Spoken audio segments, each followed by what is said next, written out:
The morning sun cast long shadows across the marble floors of Buckingham Palace as Captain James Morrison adjusted his ceremonial uniform. His polished boots clicked against the stone as he made his routine patrol through the royal quarters. James had served as a royal guard for 15 years, and he knew every corner, every secret passage, and every sound that belonged in these ancient halls. Today felt different, though. There was tension in the air that he couldn't quite place.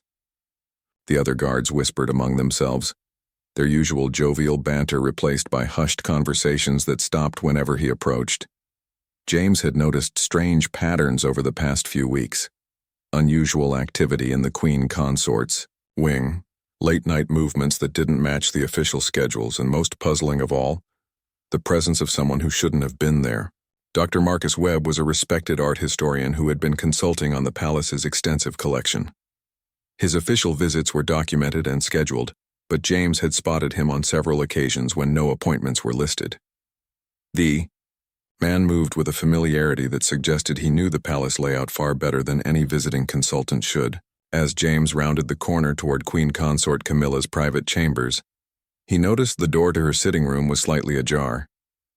This was unusual, as her staff was meticulous about privacy and security protocols. He approached cautiously, his hand instinctively moving to his radio. The sound of voices drifted through the gap. Camilla's voice, recognizable after years of official functions, and another voice that made his blood run cold. It was Dr. Webb speaking in tones far too intimate for a professional consultation. James pressed himself against the wall, his mind racing. His duty was clear: protect the royal family at all costs. But what he was hearing challenged everything he thought he knew about his role and responsibilities. Through the crack in the door he could see them sitting close together on an antique settee. Camilla's usually composed demeanor had melted away, replaced by the soft expression of a woman completely at ease. Dr. Webb held her hand gently, their fingers intertwined in a gesture that spoke of long familiarity and deep affection. "I've missed you terribly," Camilla whispered, her voice carrying a vulnerability that James had never heard before. "These past few days have felt like an eternity." Dr. Webb brought her hand to his lips, pressing a tender kiss to her palm. "I know, my darling, but we must be careful. The risks are enormous for both of us." James felt his world tilting. The woman he had sworn to protect, the Queen Consort of England, was clearly involved in an affair that could bring down the monarchy itself. His training screamed at him to report this immediately, but something deeper, more human, made him hesitate. He had watched Camilla for years, seen her navigate the impossible pressures of royal life with grace and dignity. He had witnessed her loneliness during the king's long absences, her struggle to find her place in an institution that often seemed cold and unforgiving. For the first time, he was seeing her as simply a woman in love, not as a royal figure bound by duty and protocol. "Marcus," she continued, her voice barely audible, "sometimes I wonder what our lives would have been like if circumstances had been different, if we had met before all of this complexity entered my world." Dr. Webb's eyes softened as he studied her face. "We cannot change the past, Camilla, but these moments we steal together are precious beyond measure. Your happiness means everything to me." James knew he should leave, should pretend he had never witnessed this scene. But his feet remained planted as if the marble floor had turned to quicksand. He thought about his own life, his own sacrifices for duty. He had given up relationships, personal happiness, and a normal life to serve the crown. Seeing Camilla's obvious joy and contentment in this forbidden moment stirred something uncomfortable within him. The sound of approaching footsteps echoed from the main corridor, causing both figures in the room to freeze. James quickly moved, away from the door, his heart pounding as he tried to appear as though he was conducting a routine patrol. Lady Margaret, one of Camilla's senior ladies-in-waiting, appeared around the corner, her arms filled with correspondence. "Captain Morrison." She nodded briskly. "Is everything secure in this wing?" "Yes, ma'am," James replied, his voice steadier than he felt. "All clear." As Lady Margaret knocked on the sitting room door and announced herself, James heard the quick shuffle of movement from within. When the door opened fully, Camilla appeared composed and regal, with Dr. Webb standing at a respectful distance near a display of historical documents spread across a side table. "Lady Margaret," Camilla smiled warmly. Dr. Webb was just explaining the provenance of these fascinating letters from the 18th century. Quite remarkable historical insights. Dr. Webb nodded professionally. "Yes, Your Majesty. The collection here is truly extraordinary. I was just preparing to conclude today's consultation." James watched this performance with a mixture of admiration and unease. Both Camilla and Dr. Webb had transformed instantly from lovers to their public roles, their acting skills honed by necessity and practice. But he had seen the truth, and now that knowledge burned inside him like a secret fire. As Dr. Webb gathered his materials and prepared to leave, his eyes briefly met James's. In that moment, both men understood that the dynamics had shifted. The secret was no longer contained to just two people. Walking away from the royal quarters, James felt the weight of his discovery pressing down on him. His loyalty to the crown had been absolute for 15 years, but now he faced an impossible choice. Report what he had witnessed and potentially destroy lives, or remain silent and become complicit in a deception that went against everything he had sworn to uphold. The palace suddenly felt different around him, less like a fortress protecting tradition and more like a prison holding people captive to roles they never chose. As he continued his patrol, James realized that his life, like those of the people he protected, would never be the same again. 3 days passed since James had witnessed the intimate moment between Queen Consort Camilla and Dr. Webb. Sleep had become elusive, his mind replaying the scene over and over. Every time he looked at Camilla during official functions, he saw beyond the royal facade to the woman who had whispered words of longing to her secret lover. The morning briefing in the security office felt different now. James sat among his fellow guards as Commander Richards outlined the day's protocol. King Charles would be away for another week on his Commonwealth tour, and the Queen Consort's schedule included several public appearances and private meetings. "Morrison," Commander Richards called out, making James's heart skip. "You'll be assigned to the Queen Consort's personal detail today. Dr. Webb will be conducting another consultation on the art collection." James nodded, trying to keep his expression neutral while his stomach churned. The universe seemed determined to test his resolve and place him directly in the path of this unfolding drama. As the briefing concluded, Sergeant Thompson, a veteran guard with 20 years of service, pulled James aside. Thompson's weathered face carried the wisdom of someone who had seen the monarchy through its darkest scandals and brightest triumphs.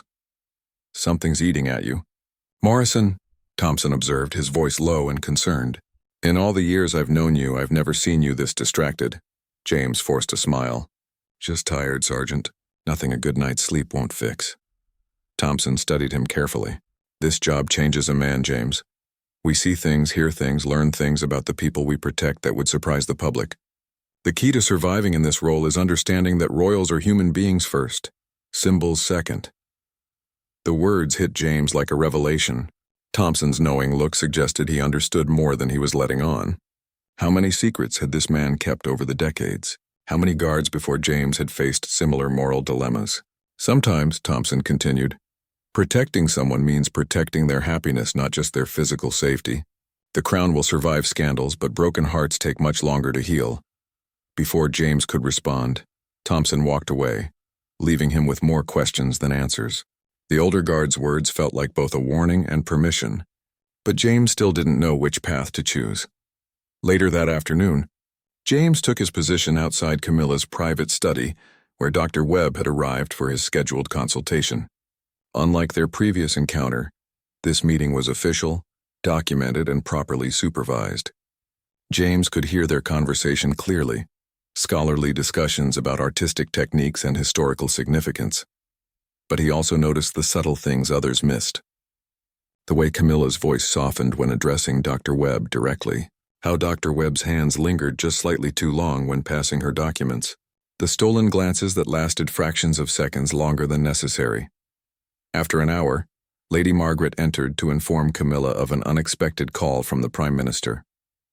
As she stepped away to take the call in her private office, Dr. Webb remained in the study, apparently organizing his research materials. James felt compelled to act. He stepped into the study, closing the door behind him. Dr. Webb looked up, his face immediately tense as he recognized the guard who had seen too much. "Captain Morrison," Dr. Webb said carefully, his scholarly composure intact but his eyes wary. "Doctor?" James replied, moving closer to the desk where Webb worked. "I think we need to talk." Dr. Webb set down his papers, his hands steady despite the obvious tension. "I imagine we do. How long has this been going on?" James asked directly, seeing no point in pretending ignorance. Dr. Webb was quiet for a long moment, studying James's face as if trying to read his intentions. Finally, he sighed deeply. 5 years, he admitted quietly. "We met during my first consultation here. Neither of us intended for anything to develop." 5 years, James repeated, the timeline surprising him. This wasn't a recent infatuation or momentary weakness. This was a sustained relationship built over time. "You must understand, Captain. This isn't some casual affair or scandal waiting to explode," Dr. Webb continued, his voice gaining strength. "Camilla and I share something real, something profound. We're both very aware of the complications and risks." James found himself studying this man who had captured the heart of the Queen Consort. Dr. Webb was in his early 60s, distinguished but not flashy, intelligent but not arrogant. There was a gentleness about him that James could understand would appeal to someone living under constant scrutiny. "The king," James began, but Dr. Webb interrupted him. "Has his own arrangements," Dr. Webb finished quietly. "Their marriage is one of duty and companionship. They care for each other deeply, but love, romantic love, that exists elsewhere for both of them." This revelation stunned James. He had assumed he was witnessing a betrayal, but Dr. Webb was suggesting something far more complex, a marriage of convenience that allowed both parties to find happiness elsewhere, as long as discretion was maintained. "Does he know about you?" James asked. Dr. Webb nodded slowly. "Not explicitly, but Charles is an intelligent man. He understands that Camilla needs emotional fulfillment that their arrangement cannot provide. As long as the monarchy's reputation remains protected, there's an unspoken understanding." The conversation was interrupted by the sound of Camilla's heels clicking across the marble floor as she returned from her phone call. Dr. Webb quickly resumed, organizing his papers while James moved back toward the door. When Camilla entered, she glanced between both men, immediately sensing the tension in the room. Her royal training kicked in, but James caught the flash of fear in her eyes. Dr. Webb was just explaining some fascinating details about the provenance of the Van Dyck portraits, James said smoothly, improvising to ease the moment. Camilla's relief was almost palpable. "How wonderful. The history of these pieces never ceases to amaze me." As the consultation continued, James remained at his post, but his perspective had shifted dramatically. He was no longer witnessing a simple affair, but observing a complex web of relationships, arrangements and compromises that kept the monarchy functioning while allowing its members to maintain some semblance of personal happiness. The weight of this knowledge felt different now, less like a burden and more like a responsibility. These people had trusted him with their truth, whether intentionally or not. The question was no longer whether to report what he had discovered, but how to use this knowledge to better protect everyone involved. As the afternoon light faded through the study windows, James realized that his role as a royal guard had evolved beyond anything his training had prepared him for. He was no longer just protecting bodies and buildings. He was protecting hearts, relationships, and the delicate balance that allowed imperfect people to fulfill impossible roles. 2 weeks had passed since James's conversation with Dr. Webb, and the delicate balance of secrets and discretion had settled into an uneasy routine. James found himself becoming an unwitting guardian of more than just physical safety. He was protecting a love story that existed in the shadows of one of the world's most scrutinized institutions. The king returned from his Commonwealth tour on a gray Tuesday morning, and the palace immediately shifted into higher gear. Charles appeared refreshed and energetic, greeting his staff warmly and inquiring about various ongoing projects. When he saw Camilla in the main reception hall, their interaction was exactly what James had come to expect. Affectionate but formal, caring but not passionate. "My dear," Charles said, kissing her cheek gently. I trust everything has been well in my absence? Quite well, Camilla replied with a genuine smile. Dr. Webb has made excellent progress with the art collection cataloging. His insights have been invaluable. James noticed how naturally she mentioned Dr. Webb, how easily the king accepted this information without any sign of suspicion or concern. Dr. Webb's words about unspoken arrangements suddenly made perfect sense. That evening, James was assigned to the night watch, patrolling the private residential areas of the palace. Around midnight, he noticed lights still on in the king's private study. As he approached to ensure everything was secure, he heard voices from within, Charles and another man speaking in low, warm tones. Through the partially open door, James saw the king sitting comfortably with a distinguished gentleman he didn't immediately recognize. They were sharing what appeared to be a nightcap, their body language suggesting deep familiarity and affection. I missed you terribly during the tour, Charles was saying softly. The official functions are bearable when I know I'll return to you. The other man reached across the small table between them and touched Charles' hand. I've been counting the days. The cottage in Scotland is ready whenever you can get away. James quietly moved away from the door, his understanding of the royal household's true dynamics becoming complete. Dr. Webb had been absolutely right. Both Charles and Camilla had found love outside their marriage, and apparently both were aware and accepting of these arrangements. The next morning brought unexpected complications. During the routine security briefing, Commander Richards announced that a new protocol officer would be joining their team. Victoria Sterling was known throughout royal circles as someone who took protocol extremely seriously and had little tolerance for irregularities. Ms. Sterling will be conducting a comprehensive review of all our procedures, Richards explained. She'll be observing our operations for the next month, looking for areas where we can tighten security and improve efficiency. James felt his stomach drop. Victoria Sterling's reputation preceded her. She was thorough, uncompromising, and had ended several careers with her detailed reports about security lapses and protocol violations. Sure enough, within days of her arrival, Sterling began asking pointed questions about various aspects of palace operations. She reviewed visitor logs, questioned scheduling decisions, and observed guard rotations with the intensity of someone looking for problems. On Thursday afternoon, she approached James directly. Captain Morrison, I've noticed some irregularities in the visitor documentation for Dr. Webb. His scheduled appointments don't always align with his actual presence in the building.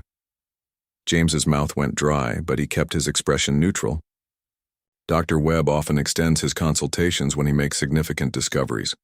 Art historical research doesn't always fit into neat time slots. Sterling's sharp eyes studied him carefully. I see. And you've personally observed these extended consultations? Yes, ma'am. Dr. Webb is very thorough in his work.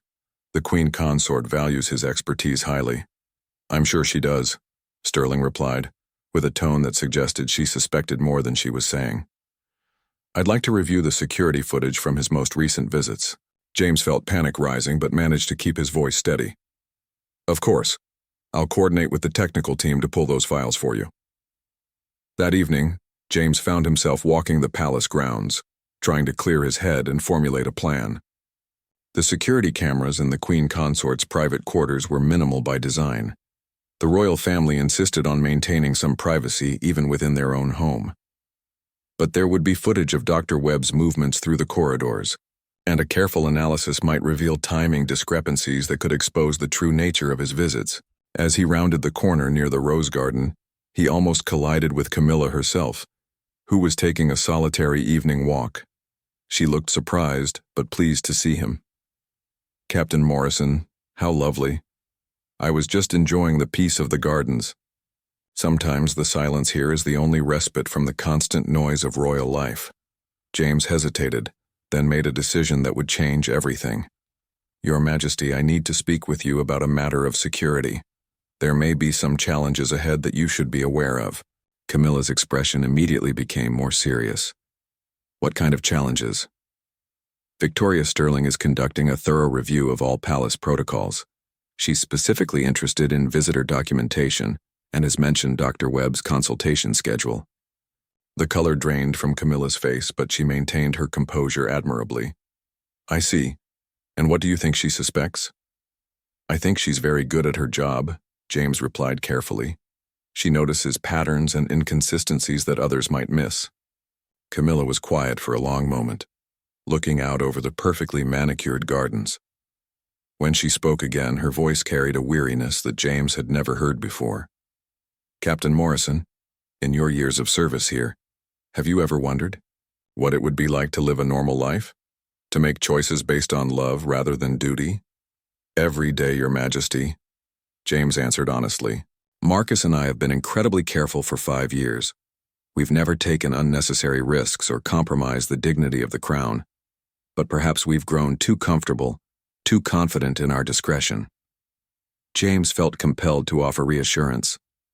Your Majesty, if I may speak freely, what I've observed between you and Dr. Webb is something beautiful and genuine.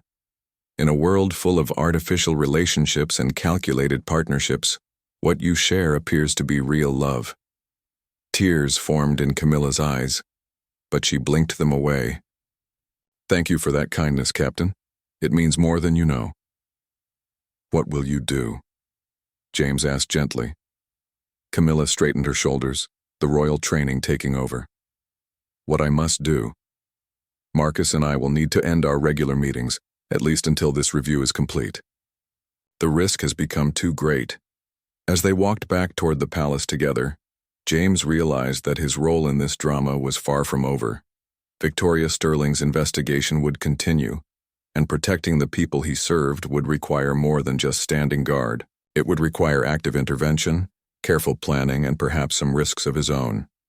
The next few weeks would test everyone's ability to maintain the delicate balance between public duty and private happiness. And James was beginning to understand that sometimes being a true protector meant protecting hearts as much as bodies. Victoria Sterling's investigation intensified over the following week, and her presence cast a shadow of anxiety throughout the palace. James watched as both Camilla and Dr. Webb maintained perfect professional distance during his official visits, their interactions so formal they almost seemed cold. The transformation was remarkable and heartbreaking to witness. Dr. Webb still came for his scheduled consultations, but now they were conducted in the main gallery with Lady Margaret present throughout. Camilla maintained her usual gracious demeanor, but James noticed the subtle signs of strain, the slight tension around her eyes, the way her fingers occasionally twisted her rings, the careful way she modulated her voice to maintain emotional distance. On Friday morning, Sterling approached James with a thick folder of documents. Her expression was serious, businesslike, and slightly predatory. Captain Morrison, I've completed my preliminary review of the security footage and visitor logs. I need to discuss some concerning patterns with you.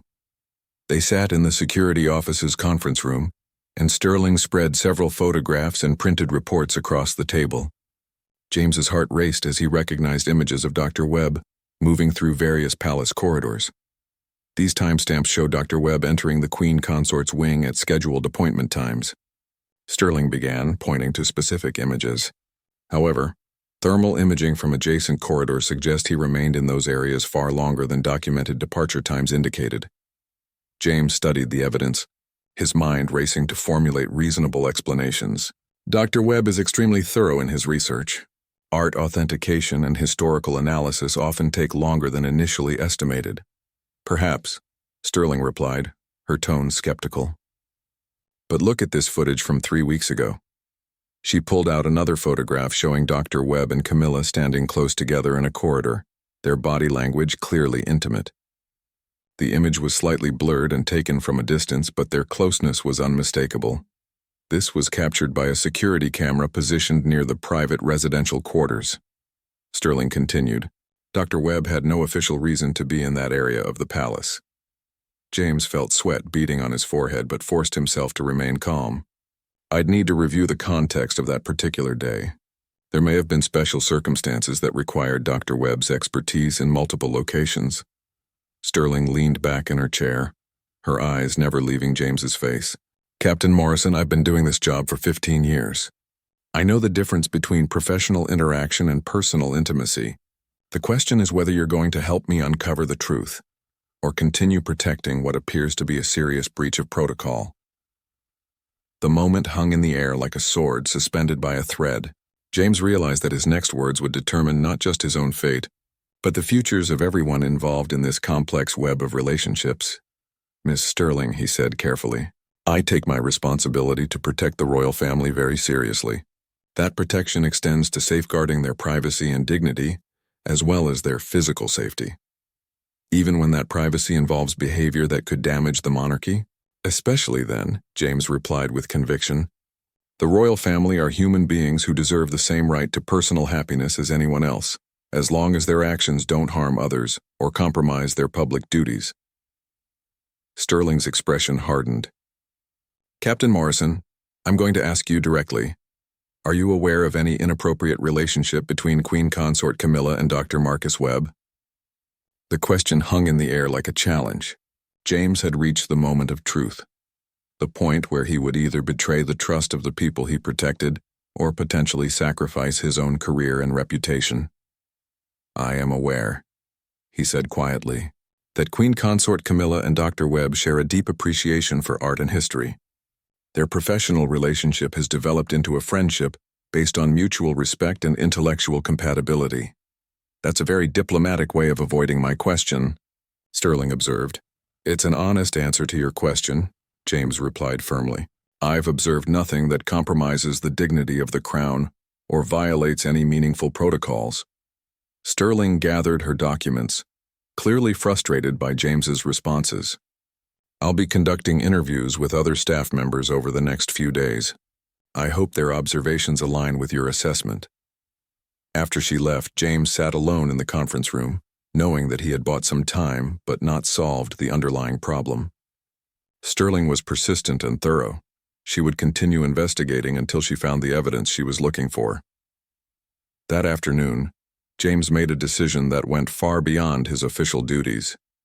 He requested a private meeting with Sergeant Thompson, the veteran guard whose earlier words had provided such insight. They met in Thompson's small office, and James closed the door before speaking. "Sergeant, I need advice about a situation that goes beyond normal security protocols." Thompson nodded knowingly. "Victoria Sterling's investigation. You know about it?" "Son, I've been watching palace dynamics for 20 years. I know about Charles and his companion. I know about Camilla and Dr. Webb. And I know that both arrangements have actually stabilized the royal marriage rather than threatened it." James felt relief flood through him. "Then you understand the dilemma I'm facing.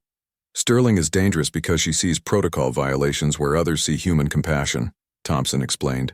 "She's ended careers and damaged lives in the name of maintaining rigid standards that don't always serve the greater good. What do you suggest?" Thompson was quiet for a long moment, then pulled out a locked drawer from his desk.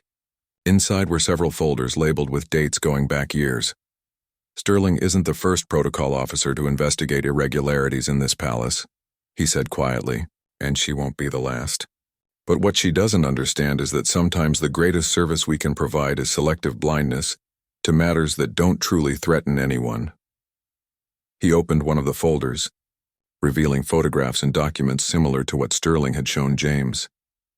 3 years ago, another investigator tried to expose Charles's relationship. The evidence disappeared, the investigation was quietly closed, and the investigator was transferred to a different position. How? Because there are people in this system who understand that protecting the monarchy sometimes means protecting the people who embody it from the very rules designed to constrain them, Thompson explained. "The question is whether you're prepared to become one of those people." James studied the older guard's face, seeing decades of wisdom and carefully guarded secrets. "What would that involve?" "It would involve ensuring that Sterling's investigation reaches conclusions that protect everyone involved, while satisfying her need to find some protocol violations to justify her thoroughness," Thompson said. "It would involve understanding that sometimes serving the crown means serving the hearts that wear it." As James left Thompson's office, he carried with him not just advice but a deeper understanding of what true loyalty meant. The next few days would require careful planning, strategic thinking, and possibly some actions that would test his own moral boundaries. But for the first time since this crisis began, James felt he had a path forward, one that could protect both duty and love, both protocol and humanity. The challenge now was executing that plan before Sterling's investigation reached its inevitable conclusion. The plan that James and Sergeant Thompson devised was elegant in its simplicity and dangerous in its execution. They would provide Sterling with a legitimate protocol violation to investigate, one serious, enough to satisfy her investigative instincts but unrelated to the romantic relationships they were protecting. Thompson had discovered that one of the junior staff members had been selling information about royal schedules to tabloid photographers. The evidence was solid, the violation was genuine, and pursuing this lead would redirect Sterling's attention away from Camilla and Dr. Webb.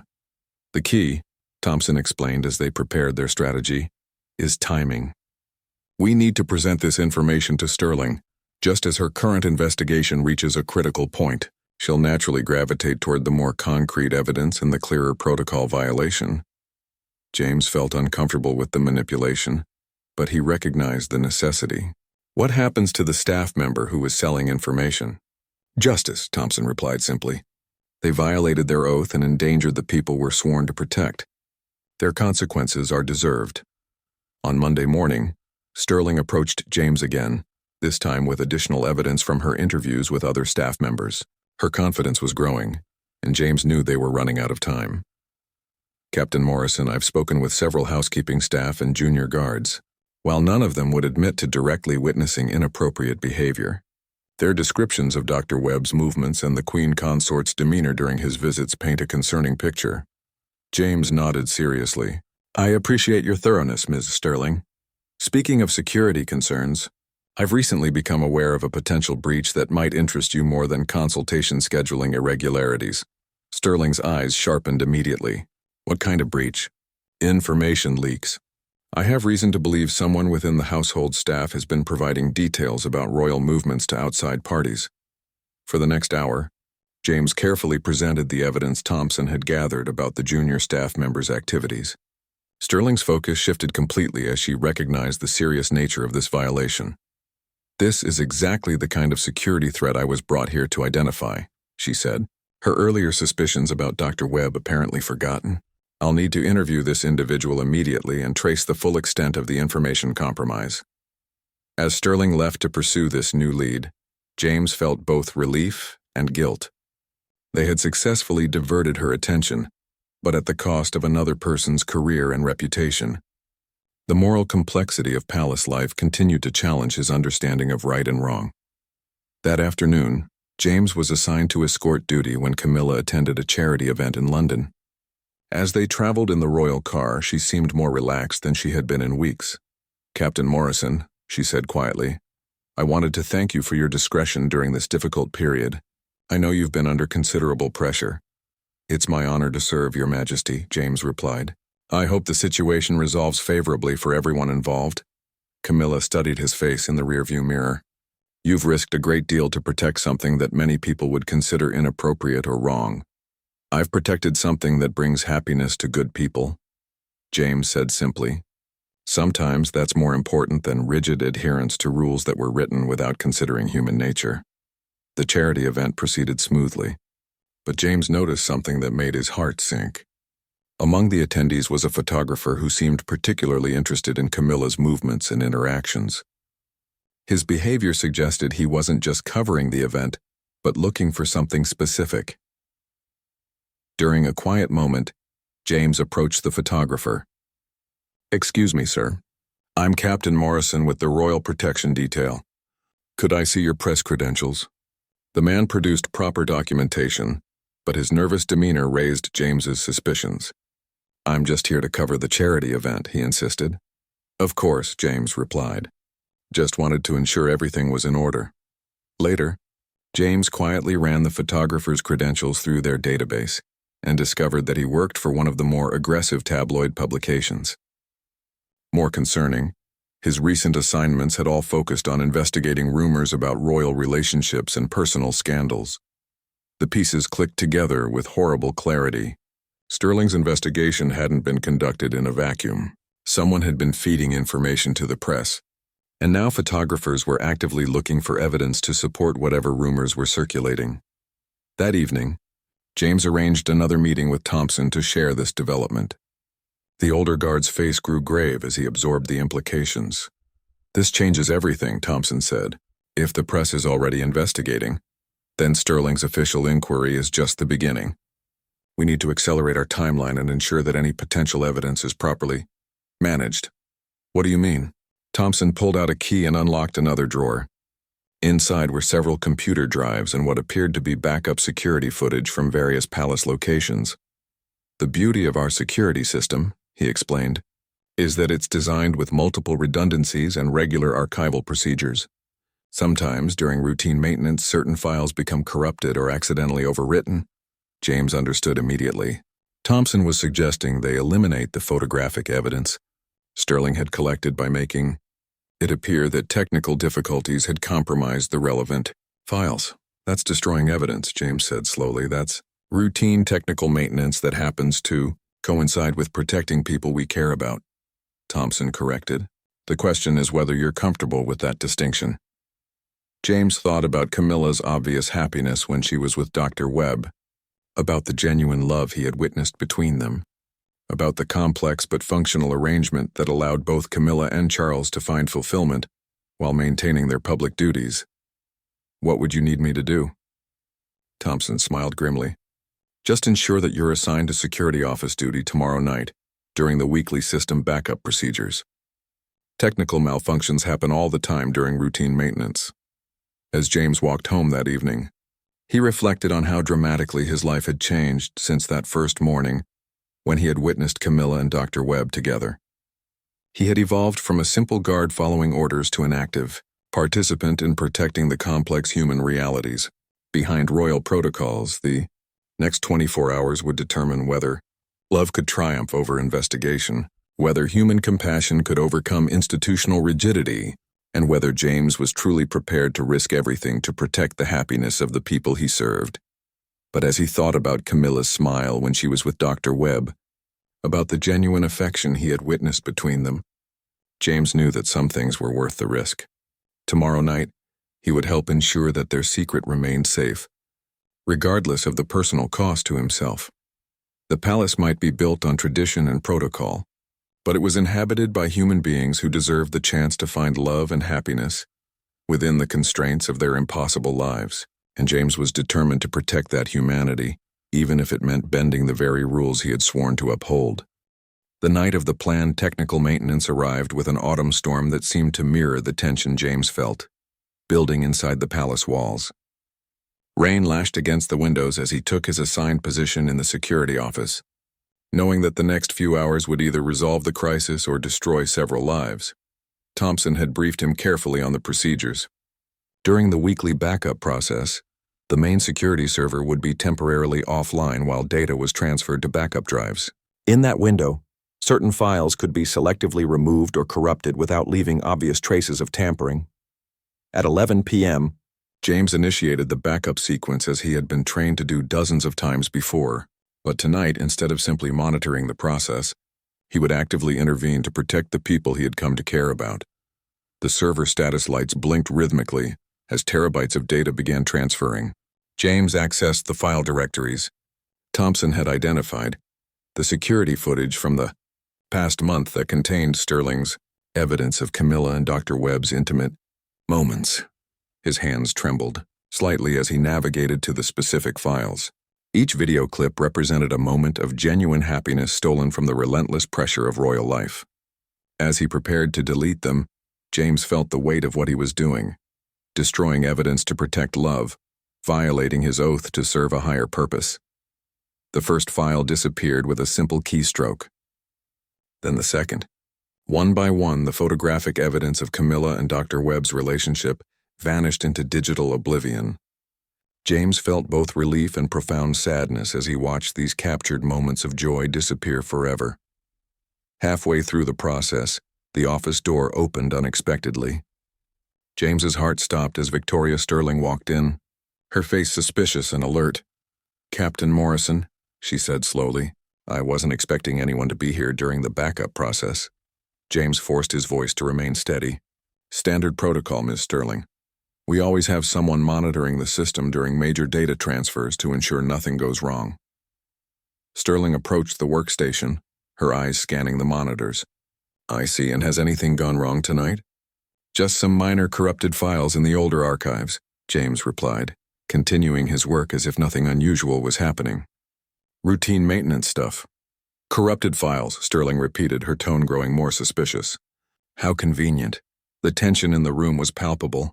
James could feel Sterling studying him, trying to determine whether what she was witnessing was routine maintenance or deliberate sabotage. The backup process continued running, its progress bar slowly advancing while his career hung in the balance. "Ms. Sterling," James said, deciding to take a calculated risk. "I understand you've been conducting a thorough investigation of palace security protocols.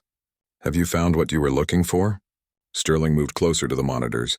"I had found some very interesting evidence about certain irregular relationships within the royal household.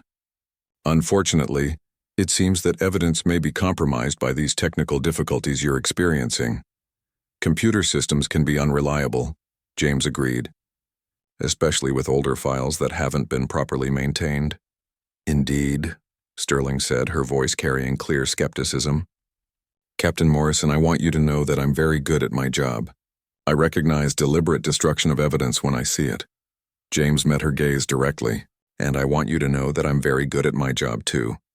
I protect the people I serve from all threats, including those that come from within our own system." The standoff continued for several long minutes. Sterling clearly understood what was happening, but she also recognized that James had been careful enough to maintain plausible deniability. The backup process was legitimate. The technical difficulties could be explained as routine maintenance issues, and proving deliberate tampering would be nearly impossible. Finally, Sterling stepped back from the workstation. "I'll be including these technical difficulties in my final report, along with my observations about certain guard personnel who seem to prioritize personal loyalty over institutional protocols."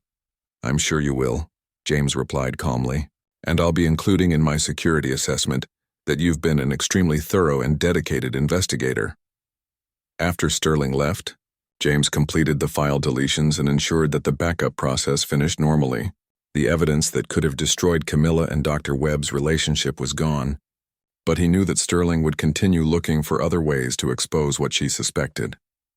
The next morning brought unexpected developments. James arrived at the security briefing to find that Sterling had indeed submitted her report, but its contents were not what anyone expected. Commander Richards addressed the assembled guards with obvious relief. "I'm pleased to announce that Ms. Sterling's investigation has concluded successfully. She identified and helped us resolve a serious information leak that could have compromised royal security. The staff member responsible has been terminated, and appropriate legal action is being pursued." James felt a mixture of relief and continued anxiety. Sterling had apparently decided to focus her report on the information leak they had provided rather than pursuing her suspicions about the deleted files. Ms. Sterling also noted some technical difficulties with our older archive systems, Richards continued. "We'll be upgrading our servers over the next month to prevent future data corruption issues." After the briefing, James sought out Thompson to understand what had happened. The veteran guard smiled knowingly as he explained. "Sterling is ambitious but not stupid," Thompson said. She recognized that pursuing deleted files would raise questions about her own investigative methods and could backfire on her career. By focusing on the legitimate security breach we provided, she appears thorough and effective without opening herself to accusations of overreach.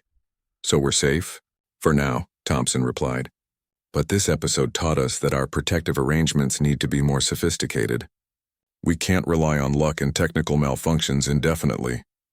That afternoon, James was assigned to escort duty when Dr. Webb arrived for what appeared to be a routine consultation. But this time, instead of the formal distance that had characterized their recent interactions, James noticed subtle signs that suggested the relationship was carefully resuming. Dr. Webb's consultation was conducted in the main gallery as usual, but James observed that Camilla's demeanor had returned to its earlier warmth. Their professional interaction was impeccable, but the underlying current of affection was unmistakable to someone who knew what to look for. As Dr. Webb prepared to leave, he approached James near the main entrance. His expression was serious but grateful. "Captain Morrison," he said quietly, I understand that recent weeks have been challenging for everyone involved in palace security. Just doing my job, Doctor, James replied. I'm sure you are, Dr. Webb said meaningfully. And I want you to know that your professionalism and discretion are deeply appreciated by all parties. As Dr. Webb left the palace, James realized that they had successfully navigated the crisis. Sterling's investigation was concluded, the evidence that could have exposed the relationship was gone, and the delicate balance that allowed both love and duty to coexist had been preserved. But he also understood that this victory was temporary. Other investigators would come, other challenges would arise, and the fundamental tension between human happiness and institutional expectations would continue to test everyone involved. For now, though love had survived scrutiny, and the people James protected could continue finding joy within the constraints of their extraordinary lives. And James had learned that sometimes the greatest service a protector could provide was protecting not just bodies and buildings, but the precious human connections that made life worth living. 6 months after Victoria Sterling's investigation, life at the palace had settled into a new rhythm that balanced caution with carefully protected happiness. James had been promoted to senior captain, a recognition that came with increased responsibilities and deeper access to the complex web of relationships that kept the monarchy functioning. The winter months had brought a series of changes that transformed how the royal household operated. Dr. Webb's consultations were now scheduled more strategically, with multiple legitimate projects that provided cover for his continued relationship with Camilla. Charles had quietly approved an expanded art conservation program that gave Dr. Webb official reasons to spend extended periods at the palace. James often marveled at how the king had handled the delicate situation. Charles never explicitly acknowledged his awareness of Camilla's relationship, but his actions demonstrated a sophisticated understanding of the arrangements that allowed his household to function harmoniously. The expanded art program, the modified consultation schedules, even the assignment of additional guards who could be trusted with sensitive information, all of these changes reflected a leader who prioritized the well-being of the people he cared about. On a crisp February morning, James was conducting his rounds when he noticed unusual activity in the king's private wing.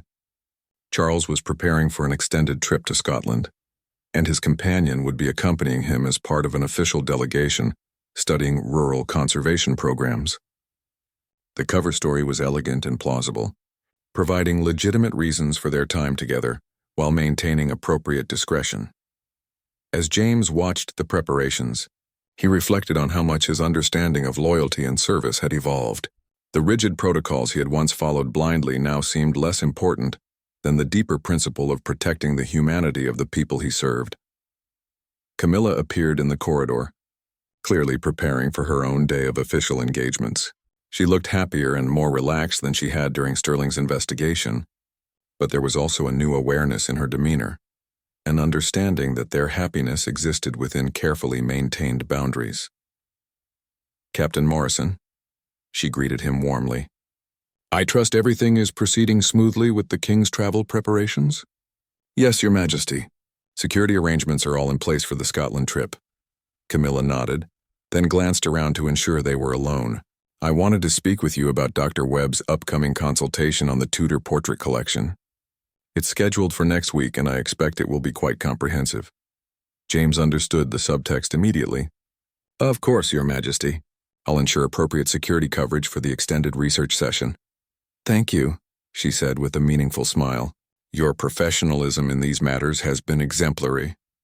Later that afternoon, James received an unexpected visitor in his office. Sergeant Thompson appeared with a serious expression and closed the door behind him. We need to talk, Thompson said quietly. I've received some concerning intelligence from our contacts in the press office. James felt his stomach tighten. What kind of intelligence? Remember that photographer you identified at Camilla's charity event 6 months ago? He's been quietly building a file of circumstantial evidence about royal relationships. He doesn't have the smoking gun photos anymore thanks to our technical difficulties, but he's been persistent. Thompson spread several tabloid clippings across James's desk. The headlines were sensational but vague. Palace insiders hint at royal romance secrets, and art experts' mysterious palace connections. The articles contained No specific accusations, but suggested that investigative work was continuing. "How serious is the threat?" James asked. "Manageable but ongoing," Thompson replied. "The photographer is working with a journalist who specializes in royal exposés. They're trying to piece together evidence from multiple sources: staff interviews, schedule analyses, even social media monitoring of people connected to the palace." James studied the clippings, recognizing the careful way the articles danced around specific accusations while building a narrative of secret relationships within the royal household. "What's our response?" Thompson smiled grimly. "Counterintelligence. We're going to provide them with a much more interesting story that has nothing to do with Camilla and Dr. Webb." Over the next hour, Thompson outlined a sophisticated disinformation campaign designed to redirect media attention toward completely fabricated scandals involving minor royal family members and fictional security breaches. The plan was ethically questionable but strategically brilliant. "We'll feed them just enough false information to make them waste months chasing non-existent stories," Thompson explained. "By the time they realize they've been misled, the current speculation about Camilla will have faded from public interest." James felt uncomfortable with the deception, but recognized its necessity. "And if they eventually discover the truth about Camilla and Dr. Webb? Then we'll cross that bridge when we come to it," Thompson replied. "But our job is to protect the people we serve, and sometimes that means being creative about how we define protection." That evening, James found himself walking the palace grounds, contemplating the moral complexity of his situation. He had evolved from a simple guard following orders to an active participant in protecting not just physical safety but emotional well-being, personal happiness, and the delicate balance that allowed impossible public roles to coexist with private humanity. As he passed the rose garden where he had first spoken honestly with Camilla about Sterling's investigation, James encountered Dr. Webb walking alone in the moonlight. The art historian looked up with surprise and recognition. "Captain Morrison," Dr. Webb said quietly. "Beautiful evening for a walk." "Indeed, Doctor. I trust your research has been productive lately?" Dr. Webb smiled with genuine warmth. "More productive than I ever imagined possible. The Tudor collection has revealed some fascinating insights about love and duty in historical contexts." They walked together in comfortable silence for several minutes. Two men who understood that some conversations were best conducted without words. Finally, Dr. Webb spoke again. "Captain, I want you to know that what Camilla and I share has made us both better people. Our love doesn't diminish our respect for the institution or our commitment to discretion. If anything, it strengthens our resolve to honor the responsibilities that come with our positions." "I've observed that, Doctor," James replied. "True love tends to elevate rather than diminish the people it touches." As they parted ways, James realized that his journey from protocol-following guard to protector of human happiness was complete. He had learned that real service sometimes meant breaking rules to preserve higher principles, that genuine loyalty required understanding the people behind the titles, and that protecting hearts could be just as important as protecting bodies. The palace around him was filled with secrets, arrangements, compromises, and carefully maintained balances, but it was also filled with real people finding ways to experience love, joy, and fulfillment within the constraints of extraordinary circumstances. James had become a guardian of that humanity, and he wore that responsibility with pride. Whatever challenges lay ahead, investigating journalists, suspicious protocol officers, or the endless scrutiny that came with royal life, he was prepared to meet them with the wisdom that came from understanding that sometimes the most important service was protecting the right of good people to find happiness. As he completed his evening rounds, James felt a deep satisfaction in knowing that love had found a way to flourish even within the most scrutinized institution in the world. And he would continue to stand guard over that precious, fragile, essential human truth.